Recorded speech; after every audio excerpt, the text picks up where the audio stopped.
క్రీస్తునందు ప్రేమైన దేవుని బిడ్డలారా, ఈరోజు ఒక మంచి అంశాన్ని మీ ముందుకు తీసుకురావాలని ఆశపడుతూ ఉన్నాను. ఈరోజు నా యొక్క వాక్య అంశము 7 మార్గములు, 7 ways, 7 మార్గములు. మరి మనందరికీ కూడా ఒక మార్గం ఉన్నది. We have our own way కదండి. ఒక మార్గం ఉన్నది. We know our way. మన జీవితం ఏంటి, మన మార్గం ఏంటి, మన విలువలేంటి, మన సమర్పణ ఏంటి, మనము దేన్ని బట్టి సంతోషిస్తాము, దేన్ని బట్టి హర్ట్ అవుతాము, ఏది మనకు సున్నితమైనది, దేన్ని మనం తట్టుకోగలము, ఎంతవరకు తట్టుకోగలము అని ఇవన్నీ కూడా మనకు ఒక మార్గం ఉన్నది. ఇక్కడ ఆశ్చర్యం ఏంటంటే మన ఇక్కడ కూర్చున్న మనందరం కానీ, జనరల్గా మాట్లాడిన ఏ మనిషి గురించి కానీ 100% మరి యొక్క మనిషికి తెలియదు. 100% మనలో ఏ ఒక్కరికి కూడా మన గురించి ఇతరులకు తెలియదు. మన స్వంత తల్లి అయినా, తండ్రి అయినా, పిల్లలైనా, భార్య అయినా, భర్త అయినా, చాలా ప్రగాఢ ప్రాణ స్నేహితుడైనా కూడా నీ గురించి అన్ని విషయాలు తెలియదు. There are some pages in your life that you will only know and then die. మనకు మాత్రమే తెలిసి ఆ తర్వాత మనతోనే అవి మరణంలో ముగిస్తాయి. అంటే మన మార్గం అన్నమాట అది. That's our way. ఆ మార్గం అనేది మనకు ఉంటుంది. అయితే ప్రియమైన దేవుని బిడ్డలారా, దేవుడు తన బిడ్డలందరికీ కూడా ఒక మార్గాన్ని ఏర్పాటు చేశాడు. ఆయన మనుషుల మార్గాలన్నీ చూసి ఆయన చెప్పిన మాట ఏమిటంటే, మనుషులకు సరిగా కనబడు మార్గము ఒకటి కలదు, అయితే తుదకు అది మరణానికి దారితీస్తుంది అని చెప్తూ ఉంటున్నాడు. అంటే మనకు అనుభవాన్ని బట్టి, ఆలోచనను బట్టి, చదువును బట్టి, జ్ఞానాన్ని బట్టి సరిగ్గా అనిపించేటువంటి మార్గాలు కొన్ని ఉంటాయి. But ultimately they will not be a blessing for us. But ఈరోజు ఈ 7 మార్గాలు, ఒక 4 నెగిటివ్ మార్గాలు, అంటే మనము నడవకూడని మార్గాలు, ఒక 3 మంచి మార్గాలు, మనం నడవాల్సిన, ఉండాల్సినటువంటి మార్గాల గురించి 7 మార్గాలు నేను మీతో మాట్లాడాలని నేను కోరుతూ ఉన్నాను.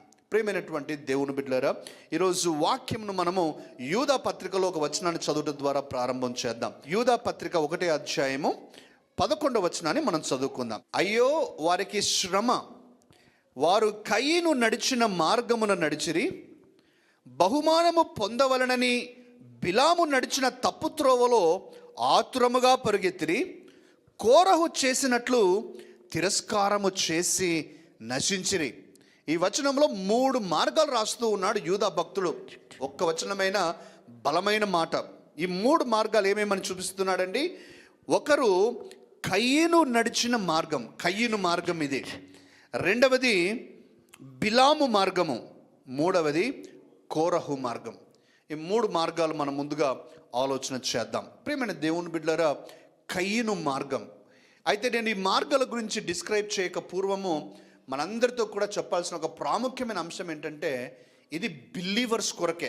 అంటే విశ్వాసం, మనమందరం కూడా దేవుని యందు నమ్మకం ఉంచుతూ ఉన్నాం కాబట్టి మన కొరకే, అనగా ఎవరో తెలియని వారికి కానీ, దేవుణ్ణి అంగీకరించిన వారి కొరకు కాదు, దేవుడు తెలిసిన వారిలోనే ఈ మార్గాలు ఉన్నాయి అని భక్తుడు రాస్తూ ఉన్నాడు.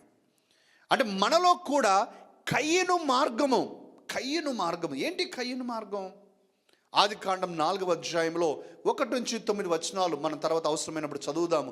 జరిగిన విషయం ఏంటంటే, ఆదాము హవ్వలకు కయీను, హేబేలు 2 పుట్టారు. కయీను సేద్యము చేసేవాడు, హేబేలు మరి గొర్రెలు కాపరి. కయీను అర్పణ తెచ్చాడు, హేబేలు అర్పణ తెచ్చాడు. అక్కడ రాసిన మాట ఏమిటంటే, హేబేలు తన యొక్క మందలో నుంచి శ్రేష్టమైనటువంటిది, క్రొవ్వినటువంటి ఆ గొర్రెలను తీసుకుని వచ్చి దేవునికి ఇచ్చినట్టుగా చూస్తూ ఉన్నాం. కయీను మాత్రం మామూలు ఒక ఆఫరింగ్ని తెచ్చాడు, ఒక కానుకను తీసుకుని వచ్చాడు. ఇక్కడ మనకు అండర్స్టాండింగ్ ఏంటంటే, కయీను కూడా దేవుని ఎరిగిన వాడే, కయీను కూడా దేవుని వెంబడించిన వాడే, కయీను కూడా దేవునికి ఇచ్చిన వాడే. He brought an offering to God. Not that he did not bring offering to God. He brought an offering to God. దేవుని దగ్గరికి కానుకను తెచ్చాడు, కానీ దేవుడు తిరస్కరించాడు. God did not accept the offering of Cain. హేబేలు యొక్క కానుకను అంగీకరించాడు, కానీ కయీను యొక్క కానుకను తను అంగీకరించలేదు. కారణము, హృదయాన్ని పరిశోధించే దేవుడు కయీనులో కొన్ని గుణగణాలను చూశాడు. ప్రేమైన దేవుని బిడ్డలారా, ఈరోజు మనందరికీ అర్థం కావాల్సిన మాట, మనము ఇచ్చేటువంటిది ఏదైనా సరే, ఇచ్చే దాన్ని ప్రభు చూడడు, ఇచ్చే దాని వెనుక ఉన్న మనసును ప్రభు చూస్తూ ఉన్నాడు. ఆమెను చెప్దామండి. God is not just looking at our giving, he is looking at the heart behind giving. వెనుక ఉన్నటువంటి మనస్సును. ఎందుకు కయీను యొక్క అర్పణను తను అంగీకరించలేదు? ఒకటి, స్వార్థపూరితమైనటువంటిది. ఎందుకు నేను స్వార్థపూరితమైనటువంటిది అంటూ ఉన్నానో దయచేసి జ్ఞాపకం చేసుకోండి. ఎప్పుడైతే దేవునికి శ్రేష్టమైన అర్పణ ఇవ్వటం లేదో దాని అర్థం ఏంటంటే ఆ శ్రేష్టమైనది తన కొరకు పెట్టుకున్నాడని. ఎప్పుడైతే దేవునికి ఇవ్వకుండా తన దగ్గరే శ్రేష్టమైనది పెట్టుకున్నాడో దేవుడి కంటే తనను తానే ఎక్కువగా ప్రేమించుకుంటూ ఉన్నాడనేది దేవునికి అర్థమైపోయింది. ఈరోజు ప్రియమైన దేవుని బిడ్డలారా, మనందరికీ అర్థం కావాల్సిన మాట, we are all giving to God, but is God accepting our offering? ఆనాడు దేవాలయంలో ఎంతోమంది వెండి నాణాలు వేస్తూ ఉంటూ ఉన్నారు, కానీ దేవుడికి అవి నచ్చలా, దేవుడు అవి అంగీకరించలా. పేద విధవరాలు ఒక ఆమె కొన్ని నాణాలు వేసేసరికి, కొంత ఆఖరి భాగం వేసేసరికి దేవుడు అంటున్నాడు, వీరందరికంటే ఏమైనా శ్రేష్టమైనది. Because she gave without selfishness, స్వార్థరహితంగా దేవునికి ఇస్తూ ఉన్నది. ప్రేమైనటువంటి దేవుని బిడ్డలారా, ఈరోజు మనము కయీను మార్గంలో ఏమైనా ఉన్నామా?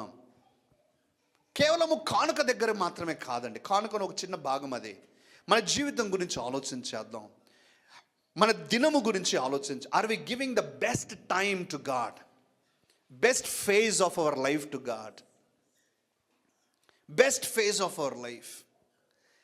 యవనస్తులు చాలామంది దేవుని కొరకు అందుబాటులో లేకుండా తమ యొక్క జీవితాన్ని తాము ఎంజాయ్ చేసుకుంటూ ఉన్నారు. కారణం దే బిలీవ్ వారికి యవ్వనం అనేటువంటిది శ్రేష్టమైనది కాబట్టి దీని యందు మేము ఆనందించాలి, ఇది దేవుని కొరకు ఇచ్చేది కాదు అని. నేను అనేక సార్లు వింటూ ఉంటాను, మీరు కూడా వినే ఉంటారు, బహుశా చెప్తూ కూడా ఉండవచ్చేమో, నేను రిటైర్మెంట్ అయిన తర్వాత దేవుని సేవ చేస్తాను, లేకపోతే నా పనులన్నీ అయిపోయిన తర్వాత నేను సేవ చేస్తాను, లేకపోతే ఇదిగో నేను ఇవి అనుకుంటూ ఉన్నాను, ఇవన్నీ నెరవేరిన తర్వాత నేను దేవుని సేవ చేస్తాను. సో శ్రేష్టమైనంత మనం అనుభవించాలి, అంతా అయిపోయిన తరువాత మనం దేవునికి ఇవ్వాలి అని ఆలోచిస్తున్నాం. ప్రేమైన దేవుని బిడ్డలారా, I think it was DL moody గారు ఒకసారి మీటింగ్లో, మీటింగ్ గంభీరమైనటువంటి మీటింగ్లో అయిపోయిన తర్వాత ఎవరు అడిగారు, ఎంతమంది రక్షించబడ్డారండి అని అడిగినప్పుడు ఆయన అన్నాడు, 1.5 ఆత్మలు అన్నాడు. 1.5 ఆత్మలు ఏంటి అని ఆలోచన చేసి, ఒకరు చిన్నపిల్లలు, ఒకరు చిన్నపిల్లల్ని హాఫ్ టికెట్ అని అంటూ ఉంటాం కదా, హాఫ్ అంటే చిన్నపిల్లలని, ఒకళ్ళంటే పెద్దలని అని అడిగితే ఆయన డిఎల్ మూడీ గారు అంటున్నారు, నో, 1 అంటే చిన్నపిల్లలు, సగం అంటే పెద్దవారు, వయసు వచ్చిన వారు. కారణం ఏంటంటే ఇక పెద్దవారికి చేయడానికి పెద్దగా ఏమీ లేదు, సమయం అయిపోయింది. చిన్నపిల్లవాడు తన జీవితం అంతా కూడా దేవుని కొరకు జీవించవచ్చు. So what are we giving to God? మన దినం గురించి ఆలోచించేద్దాం. పొద్దున్న లేస్తూ ఉంటూ ఉన్నాం, రాత్రి వరకు ఉన్న మన శ్రేష్టమైన సమయాన్ని దేని కొరకు ఉపయోగిస్తూ ఉంటూ ఉన్నాం? దేని కొరకు? Are we giving to God or are we using it for ourselves? మన కొరకే మనం వాడుకుంటూ ఉన్నామా?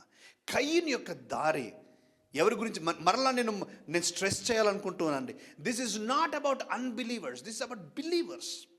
విశ్వాసులకు, అంటే దేవుని తెలిసిన వారిని, దేవునికి వెంబడించేటువంటి వారు. మన జీవితాల్లో కూడా మనము దేవునికి ఇవ్వాల్సిన శ్రేష్టమైనది ఇవ్వకుండా మన కొరకే పెట్టుకుంటున్నామేమో ఒకసారి జాగ్రత్త పడాలి.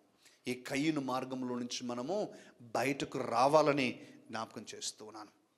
రెండవది ప్రేమైన దేవుని బిడ్డలారా, బిలాము మార్గము. సంఖ్యాకాండంలో ఈ మాటలు ఉంటున్నాయి. 22వ అధ్యాయాన్ని తీసి ఉంచండి, అవసరమైన మాటలు మనం చదువుకుందాం. సంఖ్యాకాండము 22వ అధ్యాయము.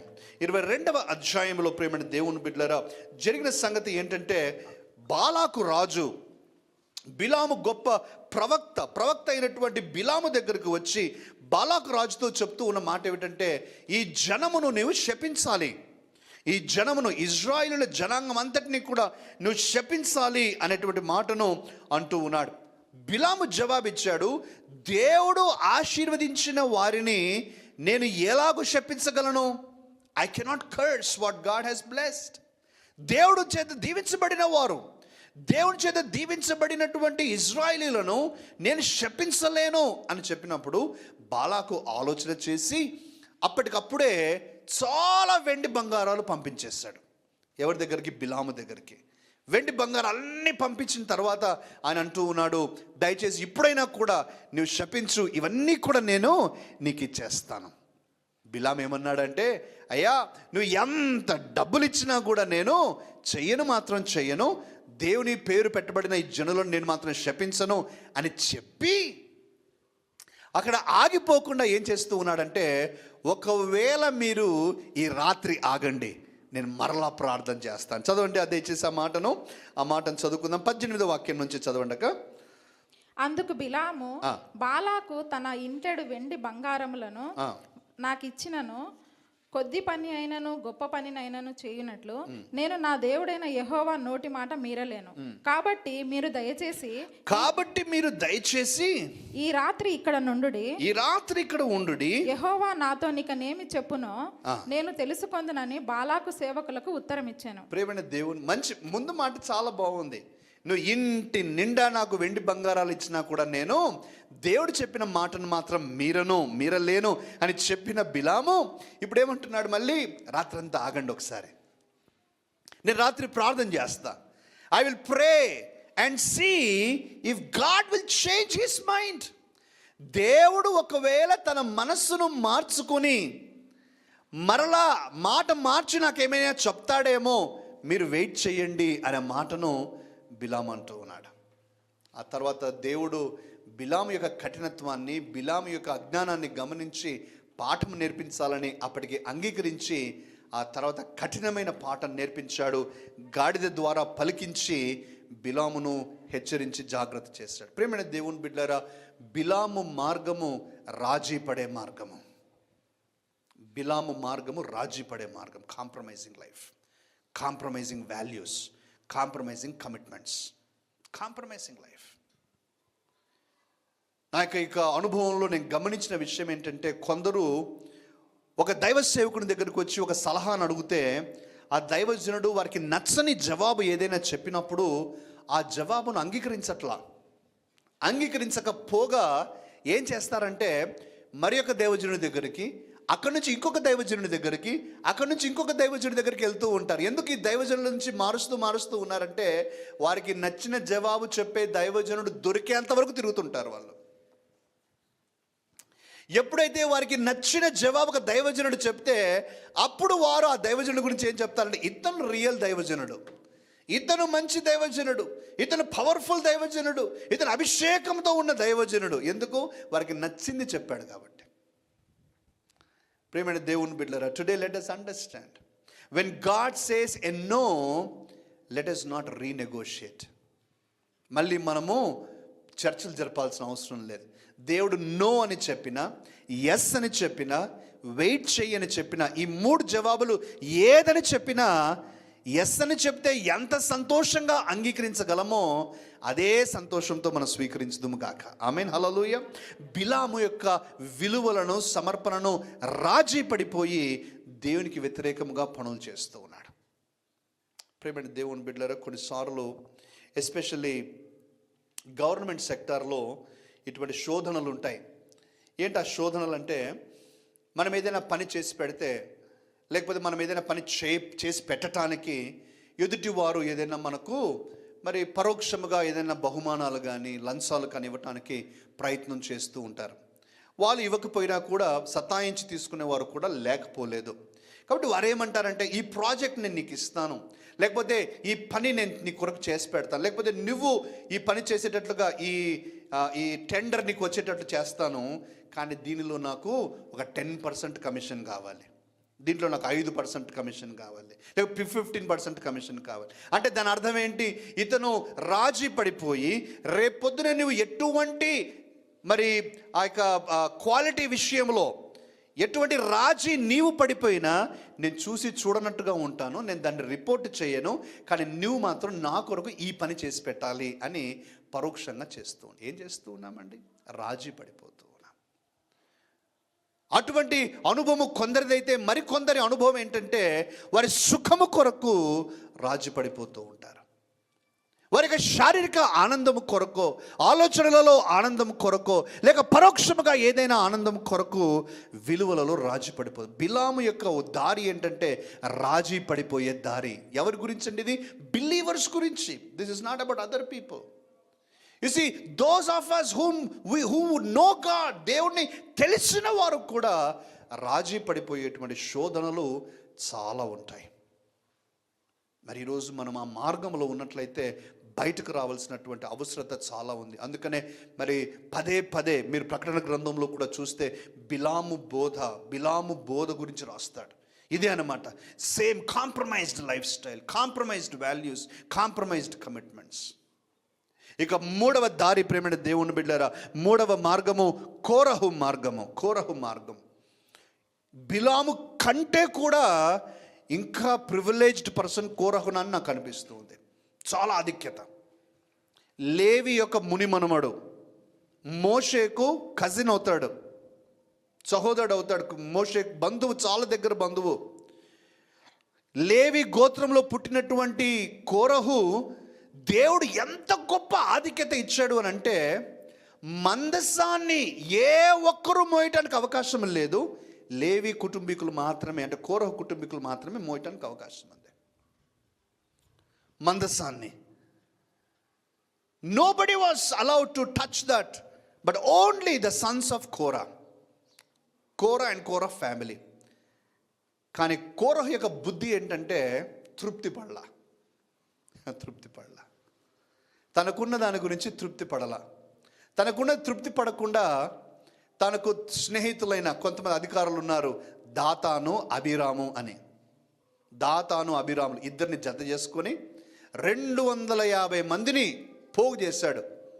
లాబియింగ్ చేసి 250 మందిని పోగు చేసి ఇప్పుడు మోషే అహరోనులకు వ్యతిరేకంగా వచ్చి మాట్లాడుతున్నాడు. దయచేసి చూడండి, 2 పేజీలు తిప్పండి. 16వ అధ్యాయంలో ఇది ఉంటుంది. కోరహు యొక్క మార్గం 16వ అధ్యాయంలో, సంఖ్యాకాండము 16వ అధ్యాయము. దయచేసి చదవండి.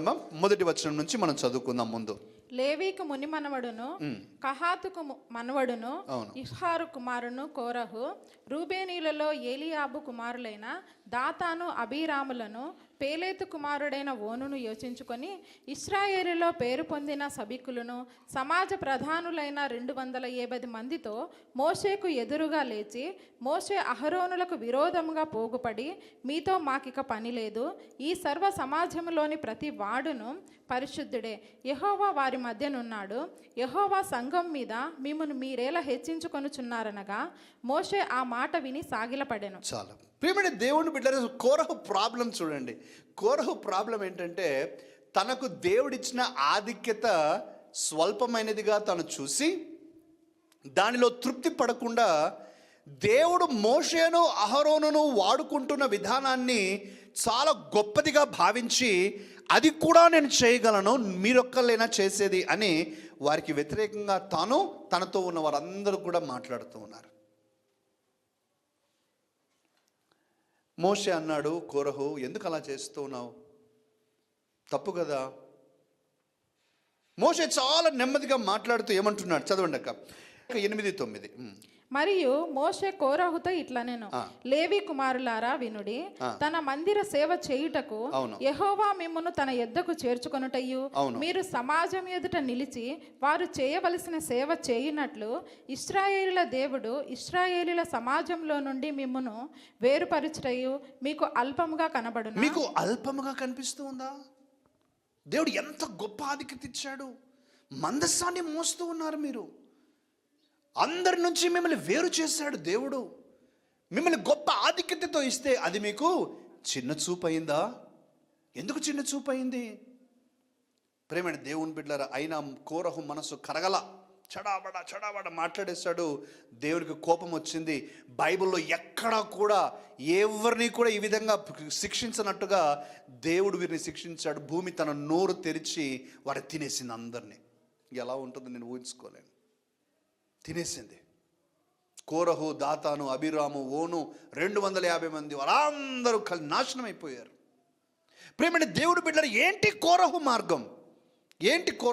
చెప్పండి ఇవ్వండి. కొంత ఇది చాలా ప్రాముఖ్యమైన అంశము. ఒక నిమిషం నేను టైం తీసుకొని చెప్తానికి ప్రయత్నం చేస్తాను. ఈరోజు మనం అందరం కూర్చొని ఉన్నాం. నిన్నటి దినమున చాలామంది మన పిల్లలు ఊడ్చారు, దుమ్ములో ధూళిలో ఊడ్చారు, కార్పెట్లన్నీ వేశారు, కుర్చీలు వేశారు, కుర్చీలు తుడిచారు, సౌండ్ సిస్టము, ఇన్స్ట్రుమెంట్స్, స్క్రీన్స్ ఇవన్నీ కూడా పెట్టారు చక్కగా. ఉదయమున వారు అంత దుమ్ములో ధూళి అన్నీ చేసిన తర్వాత ఉదయమున నేను కానీ పాస్టర్ కానీ మేము సూట్ బూట్ వేసుకుని వచ్చాము, నిలబడ్డాము, ప్రసంగం చేస్తూ ఉన్నాం, నడిపిస్తూ ఉన్నాం. మరి ఎలా ఉంటుంది అని అంటే, ఈ కార్పెట్లు వేసిన వారు, ఊడ్చిన వారు, కుర్చీలు తుడిచిన వారు అది చిన్న పనిగా వచ్చి నిలబడి ఇక్కడ సూట్ బూట్ వేసుకొని మనం ప్రసంగం చేసేది పెద్ద పనిగా మనుషులకు అనిపిస్తుంది. మనుషులమైన మనకు ఒకటి చిన్నది, ఒకటి పెద్దదని మనకు అనిపిస్తుంది. కానీ దేవుని దృష్టిలో కానే కాదు. దేవుని దృష్టిలో కార్పెట్ వేసిన వారు, కుర్చీలు తుడిచిన వారు, ప్రసంగించే నేను చేసే పని, అన్ని పనులు ఒకటే. ఆయన చెప్పిన మాట అదే. యుద్ధము చేయువాడును, యుద్ధాయుధముల దగ్గర కాపలా ఉండువాడును ఒకటే జీతం. దేవుడు ఈ పని చేసిన వారిని ఆ పనిలో నమ్మకత్వాన్ని చూస్తూ ఉన్నాడు, నేను చేసే పనిలో నా నమ్మకత్వాన్ని చూస్తూ ఉన్నాడు. ఎంతమందికి అర్థమవుతుందండి? మ్యూజిక్ వేసే వారిలో ఆ నమ్మకత్వాన్ని చూస్తూ ఉన్నాడు, స్లైడ్స్ పెట్టేవారు ఆ నమ్మకత్వాన్ని చూస్తూ ఉన్నాడు. మనం ఏ చిన్న పని చేసినా ఆ పనిలో నమ్మకత్వమే చూస్తూ ఉన్నాడు తప్ప ఒకటి చిన్న పని, ఒకటి పెద్ద పని అని దేవుడు మాత్రం చూడటం లేదు. కోరహు చూసినట్లుగా మనుషుల మీద మనం చూస్తూ ఉన్నాం. ఎంతమందికి అర్థమవుతుందండి? We should not see that. Let us understand. ఈరోజు మనము మన మనసును నిమ్మలపరుచుకొని, సమన్వయపరుచుకొని మనం ఆలోచించి తీర్మానించుకోవాల్సింది ఏంటంటే, దేవుడు చేయుటకు నా చేతికి ఏ పని ఇచ్చినా కూడా దానిలో నమ్మకంగా ఉండటమే నేను నేర్చుకోవాలి తప్ప, వేరే వారిది నాకంటే గొప్ప పని కాబట్టి ఆ పని నేనెందుకు చేయలేను, ఆ పని నేను చేస్తాను, అటువంటి దురాలోచనలకు దూరం కావాలి. కోరహు అలా దూరం కాలేదు. ప్రేమని దేవుని బిడ్డలారా, క్రైస్తవ సమాజంలో ఇది చాలా చాలా ప్రాబల్యం చెందుతూ ఉన్నటువంటి ఒక విషపు ఆలోచన. పెద్ద పనులు ఉన్నాయి, పెద్ద పనులు కొంతమందైనా చేసేది, స్టేజ్ మీద కొంతమందైనా కనిపించేది, వాళ్ళు మాత్రమేనా ప్రసంగించగలిగేది, వారు మాత్రమేనా పాటలు పాడగలిగేది. మేము చేయలేమా, నాకు రాదా, నాకు తెలియదా, బైబిల్ నేను చెప్పలేనా? ఎస్, ఆఫ్ కోర్స్ నువ్వు చెప్పగలవు. కానీ దేవుడు నీకు ఆ పని ఇవ్వలా. దేవుడు నీకు వేరే పని ఇచ్చాడు, నాకు వేరే పని ఇచ్చాడు. నీ పనిలో నువ్వు నమ్మకంగా ఉండు, నా పనిలో నేను నమ్మకంగా ఉంటాను. ఇద్దరము నమ్మకంగా ఉండటం ప్రాముఖ్యమే తప్ప నీ పని నేను చేయాలని కానీ నా పని నువ్వు చేయాలని కానీ దేవుడు కోరటం లేదు. అంగీకరించిన వారు ఆమెను చెప్పండి. ఆమేన్. మన పని ఏదైనా కూడా, be it small or big, మన దృష్టిలోనే కానీ దేవుని దృష్టిలో కాదు. కోరహు అది గ్రహించలేకపోయాడు.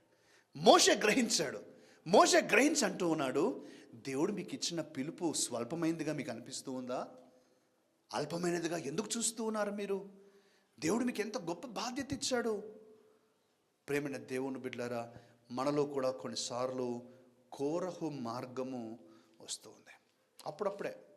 అప్పుడప్పుడు కొన్నిసార్లు కోరహు మార్గం, ఈ కోరహు మార్గాన్ని బట్టి ఎన్ని అనర్థాలు జరుగుతాయంటే, ఒక్కళ్ళ మనసులో ఆ విషపు విత్తనం పడింది, దాతాన్ని జత చేసుకుంటారు, అభిరామ్ని జత చేసుకుంటారు, ఆ 250 మందిని జత చేసి ఈ మోషేకు వ్యతిరేకంగా, అనుహోరునికి వ్యతిరేకంగా పోతారు. కానీ నష్టపోయేది వీళ్ళందరూ నష్టపోతారు.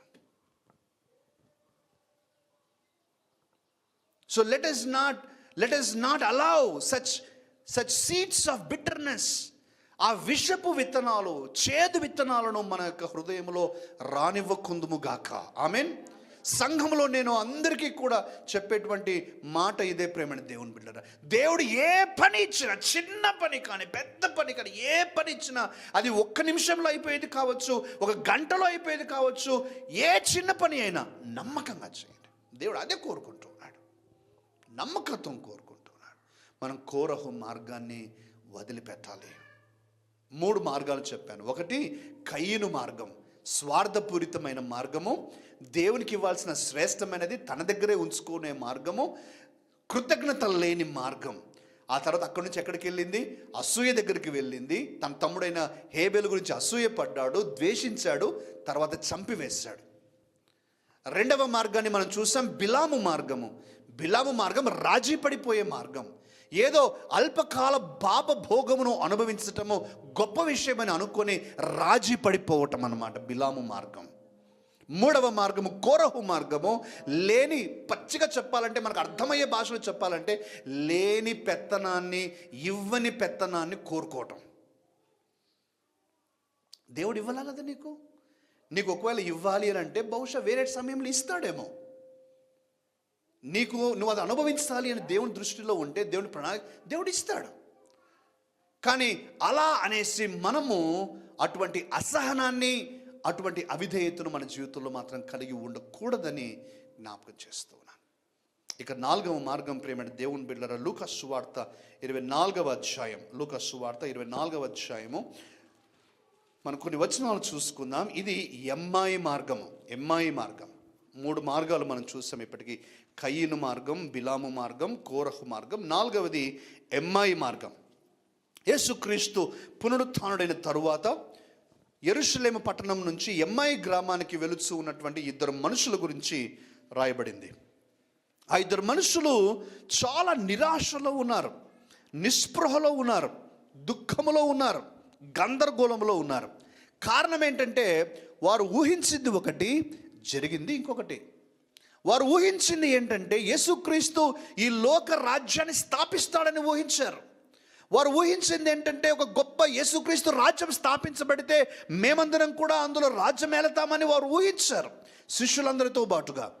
కానీ జరిగింది ఏంటంటే, చివరికి యేసుక్రీస్తు శరీరమే ఎత్తుకొని పోబడింది అని ప్రాచుర్యం జరుగుతూ ఉంది. గందరగోళం. వారు ఊహించింది ఒకటి, జరుగుతూ ఉన్నది ఒకటి. వారిద్దరు కూడా నడుచుకుంటూ వెళుతూ ఉన్నప్పుడు యేసుక్రీస్తు వారు గుర్తుపట్టలేని విధంగా వారికి ప్రత్యక్షమయ్యి ఏం మాట్లాడుతూ ఉన్నారు అని అడిగినప్పుడు వారు అన్నారు, నీకు ఒక్కడికే తెలియదా ఏం జరుగుతూ ఉన్నదో అని చెప్పి, ఇదిగో ఈ విధంగా జరుగుతూ ఉందని అంటూ ఉన్నారు. దయచేసి చదవండి. ఇప్పుడు మనము చదువుకుందాం ఈ 18వ వాక్యం నుంచి. దయచేసి చదవండి.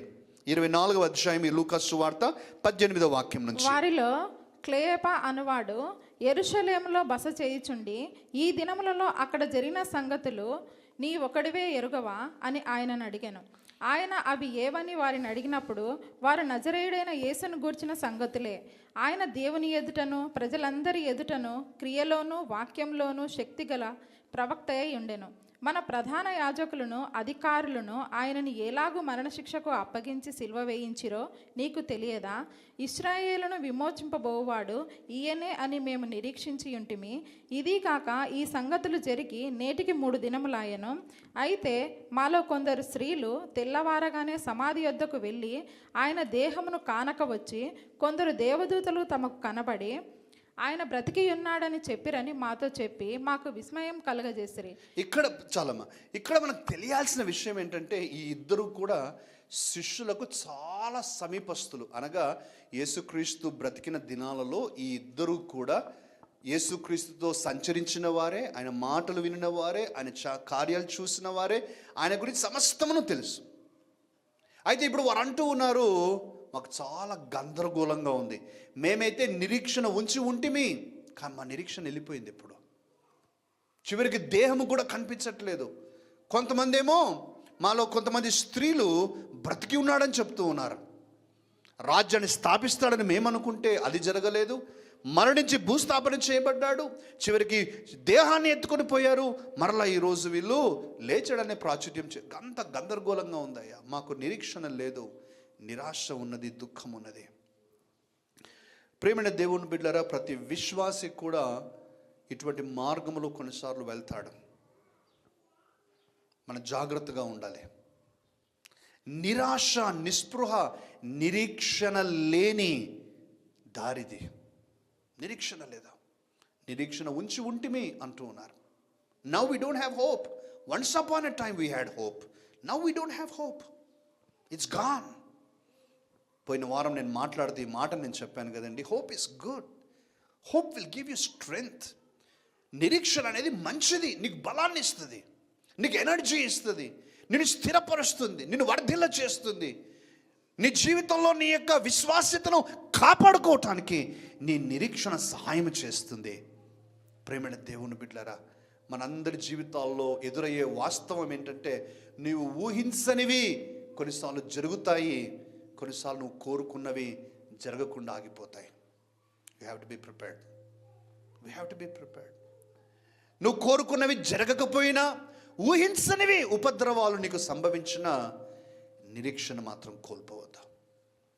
నిరీక్షణ కోల్పోవద్దు. నిరీక్షణ ఎప్పుడైతే కోల్పోతామో మన ఎంఐ గ్రామానికి వస్తూ ఉన్నాం అన్నమాట. ఎంఐ గ్రామం మార్గంలో, ఎంఐ మార్గంలోనికి మనం వస్తూ ఉన్నాం.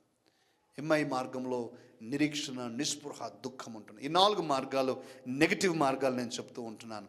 4 మార్గాలు. 1 కయీను, 2 బిలాము, 3 కోరహు, 4 ఎంఐ. ఇక 3 పాజిటివ్ మార్గాలు చూపించాలని ఆశపడుతున్నాను. చూపించి ముగిస్తాను ప్రేమ దేవుని బిడ్డలారా. 5వ మార్గము అనగా మొట్టమొదటి పాజిటివ్ మార్గాల్లో మొట్టమొదటిది దమస్కు మార్గం. The way of Damascus. దమస్కు మార్గం బైబిల్ తెలిసిన వారికి తెలుసు. నేను సౌలు పౌలుగా మారినటువంటి మార్గం గురించి మాట్లాడుతున్నాను. మనలో అందరికీ కూడా దమస్కు మార్గ అనుభవము కలిగి ఉండాలి. ఆమేన్.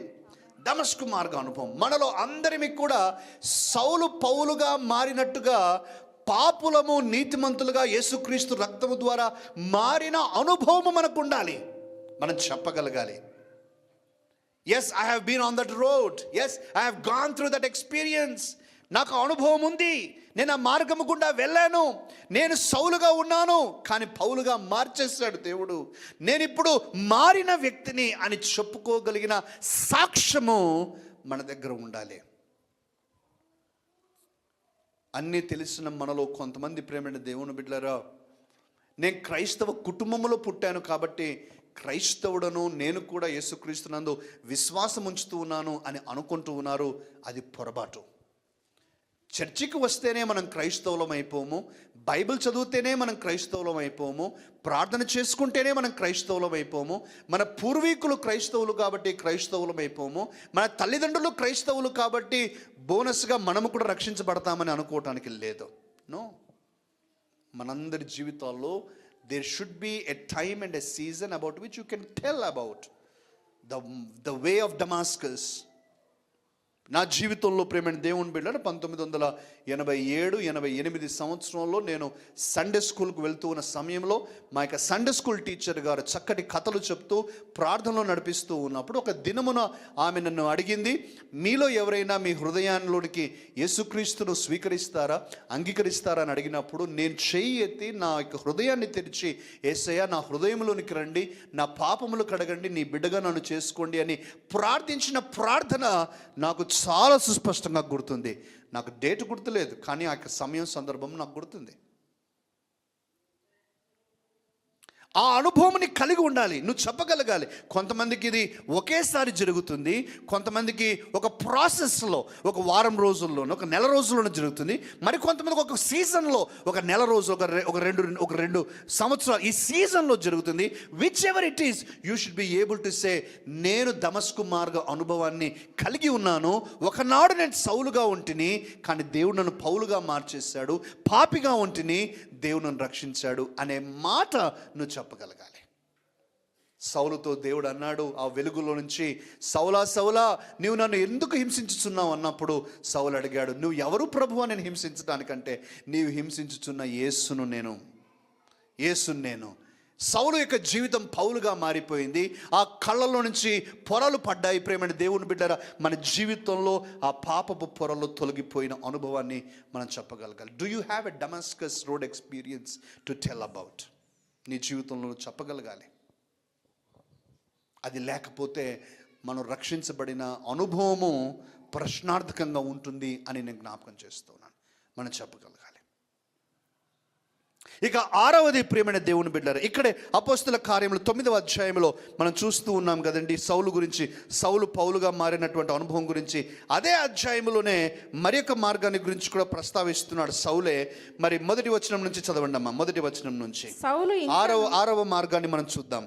సౌలు ఇంకను ప్రభువు యొక్క శిష్యులను బెదిరించుటైను అవును. హత్య చేయుటయును తనకు ప్రాణాధారం అయినట్టు ప్రధాన యాజకుని యొద్దకు వెళ్ళి ఈ మార్గమందున్న పురుషులనైనా ఈ మార్గమందున్న, ఆ మాట మీరు గమనించండి, ఈ మార్గమందున్న, చదవండి, ఈ మార్గమందున్న పురుషులనైనను స్త్రీలనైనను కనుగొనిన ఎడల వారిని బంధించి యెరూషలేమునకు తీసుకొని వచ్చుటకు దమస్కులోని సమాజంలో వారికి పత్రికలు ఇమ్మని అడిగాను. ఈ మార్గం, ఆ రోజుల్లో ద వే అనేవాళ్ళు, ద వే, ఆ రోజుల్లో ద వే అంటే యేసుక్రీస్తు సంబంధించిన మార్గములు వెళ్తూ ఉన్నారు, ఆ దారిని పట్టుకున్నారు వీళ్ళని, ఆ మాటను అనేవారు. సో సౌలు అంటూ ఉన్నాడు ఈ మార్గం, ఈ మార్గం ఏంటి? సిలువ మార్గం, యేసు మార్గం, ఇరుకు మార్గం, కఠిన మార్గం. ఆరవదిదే సిలువ మార్గం. రక్షించబడిన ప్రతి ఒక్క వ్యక్తి, అనగా దమస్కు మార్గ అనుభవం కలిగిన ప్రతి వ్యక్తి ఏ మార్గాన్ని నిర్ణయించుకుంటున్నాడంటే సిలువ మార్గాన్ని, కఠిన మార్గాన్ని. యేసుక్రీస్తు దీని గురించి ప్రస్తావించాడు. చదవండి అమ్మా, మత్తయి సువార్త 7వ అధ్యాయం 13-14 వచనాలు. మత్తయి సువార్త 7వ అధ్యాయము 13-14 వచనాలు. ఇరుకు ద్వారమున ప్రవేశించుడి, నాశనమునకు పోవు ద్వారం వెడల్పును, ఆ దారి విశాలమునే ఉన్నది, దాని ద్వారా ప్రవేశించు వారు అనేకులు. జీవమునకు పోవు ద్వారము ఇరుకును, ఆ దారి సంకుచితమునే ఉన్నది, దాని కనుగొను వారు కొందరే. ప్రేమైన దేవుని బిడ్డలారా, రక్షించబడినటువంటి నీవు నేను ఇరుకు మార్గంలో నడుస్తూ ఉన్నామా? Yes, there are restrictions. అవును, కొన్ని చేయకూడదు మనము, అవును కొన్ని మాట్లాడకూడదు మనము, కొన్ని తలంచకూడదు, కొందరితో సంబంధం పెట్టుకోకూడదు, కొన్ని రకాలుగా మనం పనులు చేయకూడదు. Yes, there are restrictions, but it is good. అది మంచిదే, మనకు అది మంచిదే. ఇరుకు మార్గము మనకు మంచిది, అది మనల్ని పరలోకానికి తీసుకెళ్తుంది. ప్రియమైన దేవుని బిడ్డలారా, దయచేసి నా మాటలు గమనించండి. చార్ల్స్ స్పర్జన్ ఒక మంచి తలంపు ఇచ్చాడండి. నేను మొన్న మధ్యలో ప్రార్థన చేసుకుంటూ చదువుతూ ఉన్నప్పుడు ఆ మాట నాకు కంటపడింది. చార్ల్స్ స్పర్జన్ ఏమంటాడంటే, నీ అక్వైంటెన్సెస్, నీ ఫ్రెండ్స్ మధ్యలో నువ్వు కూర్చున్నప్పుడు, నీ స్నేహితులు, నీ యొక్క తెలిసిన వారి మధ్యలో నువ్వు కూర్చున్నప్పుడు, ఆ కూర్చున్న వారందరికీ కూడా ఒకలాంటి ఇన్కన్వీనియన్స్ కానీ, ఒకలాంటి అసౌకర్యము కానీ, ఒక అవగాహన, ఒక మేల్కొలుపు కలిగి ఉండాలి. ఏమని? ఇక్కడ ఒక క్రైస్తవుడు ఉన్నాడు, దేవుణ్ణి నమ్మిన బిడ్డ ఉన్నాడు ఇక్కడ, దేవుణ్ణి నమ్మిన స్త్రీ ఉన్నది ఇక్కడ, నేను ఏమైనా అది మాట్లాడటానికి లేదు అనేటువంటి ఒక సెన్స్ ఆఫ్ యువర్ ప్రెజెన్స్ అక్కడ కలగాలి. నా మాట అంగీకరిస్తున్నారా? ఆలోచిస్తున్నారా? చూడ, నలుగురు ఐదుగురు మాట్లాడుతూ ఉన్నారు, నువ్వు ఉన్నావు అక్కడ.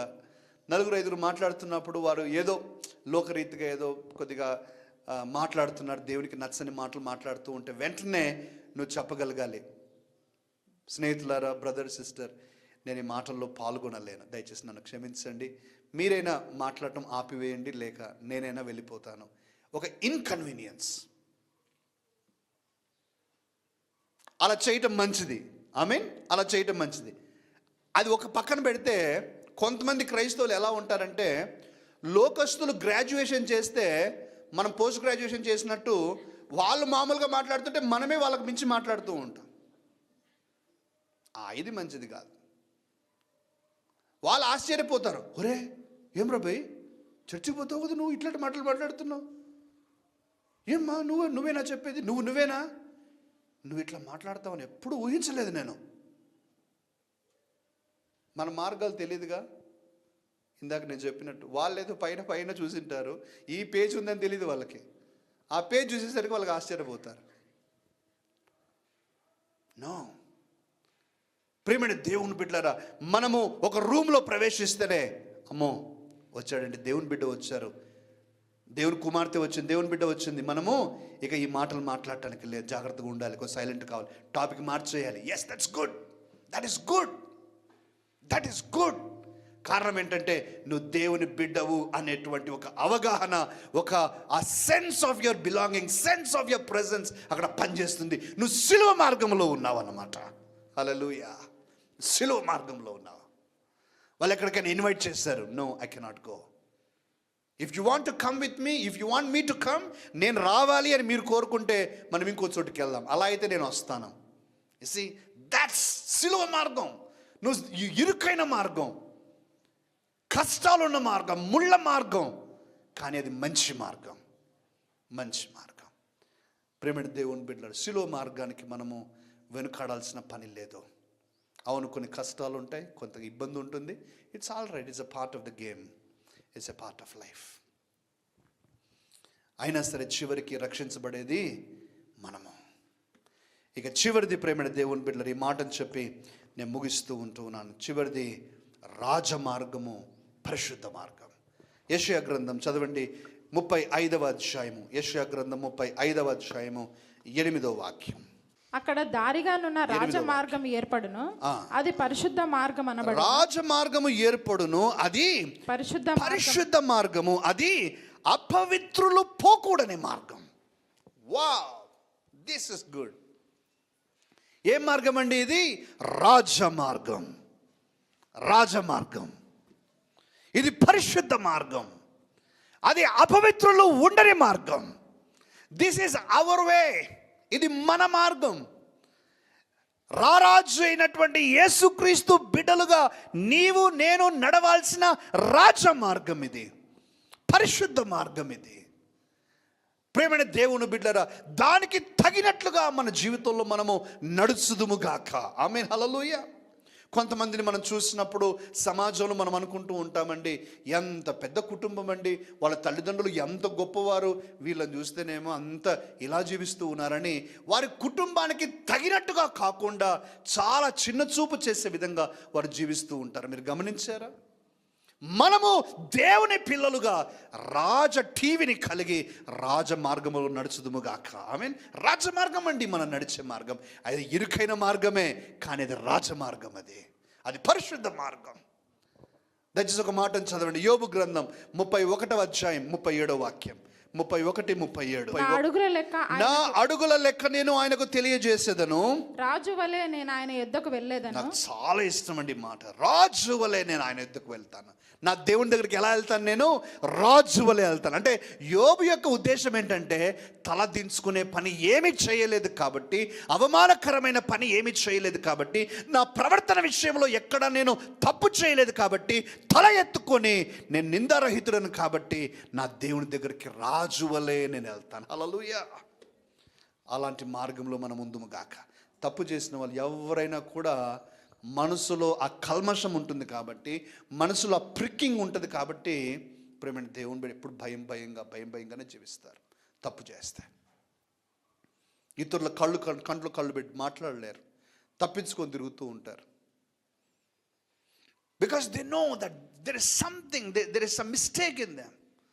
కానీ నీవు యేసుక్రీస్తు బిడ్డగా ఇరుకు మార్గములో, సిలువ మార్గములో, త్యాగపు మార్గములో, పరిశుద్ధ మార్గములో జీవిస్తూ ఉండగా రాజ మార్గములో పరిశుద్ధులుగా, అవమానకరము లేనట్లుగా మనం జీవించుదుము గాక. దేవుడు ఇదే కోరుతున్నాడు. That he wants us to live in the king's way, the royal way, the holy way. పరిశుద్ధ మార్గం, రాజమార్గం. ఈరోజు ప్రేమ దేవుని బిడ్డారా, 7 మార్గాలు మీ ముందు ఉంచుతూ ఉన్నాను. 4 నెగిటివ్, 3 పాజిటివ్ వే. కయీను మార్గము, బిలాము మార్గము, కోరహు మార్గము, ఎమ్మాయి మార్గము, నెగిటివ్ మార్గాలు ఇవే. మన జీవితంలో ఉండకూడదు ఇవే. వాటి నుంచి మనం దూరం రావాలి. అయితే మనము దమస్కు మార్గములో ప్రారంభించి సిలువ మార్గములో కొనసాగొచ్చు.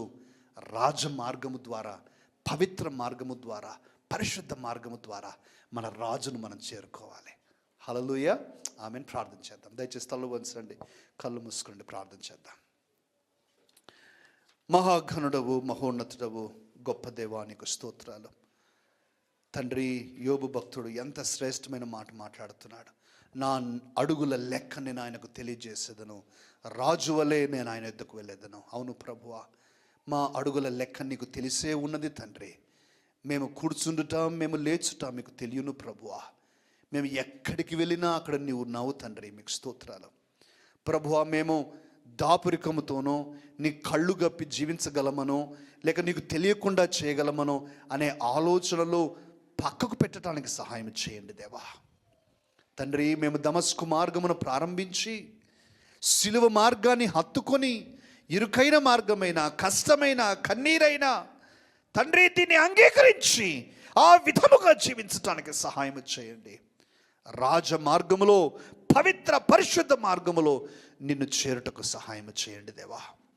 ఈ యాత్ర దినములలో తండ్రి, కయీను వలె, కోరహు వలె, బిలాము వలె, ఎమ్మాయి గ్రామస్తుల వలె తండ్రి ఆ యొక్క మార్గములలో ఉన్నటువంటి ఆ చెడు విలువలు, చెడు తనమును మేము తొలగించుకొని దేవా జాగ్రత్త పడే కృపను దయచేయమని ప్రార్థన చేస్తున్నాం. నీ మీద ఆధారపడి ముందుకు వెళ్ళే కృపను దయచేయమని యేసుక్రీస్తు నామముననే ఈ ప్రార్థన చేస్తూ ఉన్నాం తండ్రి. ఆమేన్.